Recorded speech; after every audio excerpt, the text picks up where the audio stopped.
Hello everyone, मेरा नाम सौरभ है। I am back with yet another video. CA final में 2021 आरटीपी में ऑडिट का एक क्वेश्चन आया था। क्वेश्चन ये है कि इंश्योरेंस कंपनी के ऊपर एक क्वेश्चन बेस्ड है कि क्वेश्चन फटाफट यहाँ पर रीड कर लेते हैं। एज एट 31 मार्च 2020 को while auditing Universe Insurance Limited, आप ऑडिट कर रहे थे यूनिवर्स इंश्योरेंस लिमिटेड के। You observe that the policy has been issued on 27 March 2020। 27 March 2020 को पॉलिसी इशू हुई थी। पॉलिसी किसके लिए थी? पॉलिसी थी फायर रिस्क के लिए थी, favouring one of the leading corporate houses in the country without the actual receipt of premium. अब पॉलिसी इशू हुई थी 27 मार्च 2020 को, फायर रिस्क के लिए इशू हुई थी, लेकिन यहाँ पे प्रीमियम का पैसा अभी तक मिला नहीं, and it was reflected as a premium receivable. अब यहाँ पे बुक्स में कैसे दिखाया गया? बुक्स में दिखाया गया एज अ प्रीमियम रिसीवेबल।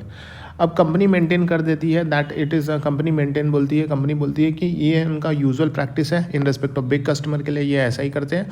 और जो मनी जो है वो कलेक्ट हुआ था 7 अप्रैल 2020 को, प्रीमियम का पैसा कलेक्ट किया उन्होंने 7 अप्रैल 2020 को। Now you further notice that there is a fire accident in the premises of insured on 31st March 2020। In policy कब लिया था? 27 मार्च को। 31 तारीख को यहाँ पे आग लग जाती है। 31 मार्च को यहाँ पे आग लग जाती है और क्लेम यहाँ पे लॉन्च किया जाता है। क्लेम लॉन्च तो कर देते हैं कंपनी जिसके कंपनी में आग लगती है, साथ ही साथ यहाँ पे इंश्योरेंस कंपनी जो है वो ऑल्सो प्रोविजन भी बना देती है, प्रोविजन फॉर द क्लेम का भी यहाँ पे बुक्स में रिकॉर्ड कर देती है। तो यहाँ पे प्लीज़ रिस्पॉन्ड, मतलब यहाँ पे आपको बताना है कि क्या ये सही कर रही है कंपनी जो यूनिवर्स इंश्योरेंस लिमिटेड सही कर रही है कि नहीं, ये बताना है आपको। सो अगर हम इंश्योरेंस कंपनीज की बात करते हैं तो वो है ना कोई भी रिस्क अज्यूम नहीं कर सकती है, can be assume by the insurer मतलब insurance company unless the premium is received. जब तक आपको प्रीमियम रिसीव नहीं हो जाता है तब तक आपको कोई भी रिस्क आप अज्यूम नहीं कर सकते। सो सेक्शन 64 VB जो है वो इंश्योरेंस एक्ट 1938 बोलता है कि नो इंश्योरर मतलब कोई भी insurance company should assume any risk in India, कोई भी रिस्क अज्यूम नहीं कर सकते in India in respect of any insurance business. कोई इंश्योरेंस बिजनेस है उसके लिए कोई भी आप रिस्क अज्यूम नहीं कर सकते हैं। On which premium is ordinary payable in India. अगर प्रीमियम पेबल है आपने पे नहीं किया है तो यहाँ पे जो भी इंश्योरेंस कंपनी है वो आप रिस्क अज्यूम नहीं कर सकते जिसका भी आपने ये प्रीमियम अभी रिसीव नहीं हुआ है तो। Unless and until the premium payable is receive, जब तक प्रीमियम रिसीव नहीं हो जाता है तब तक आप रिस्क अज्यूम नहीं कर सकते हो।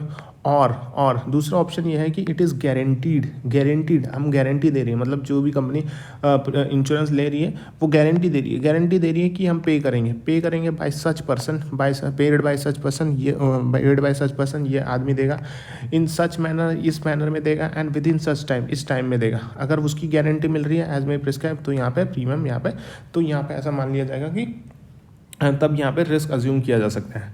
और एक पॉइंट और आता है कि unless and until deposit of such amount as may be prescribed is made in advance in the prescribe manner.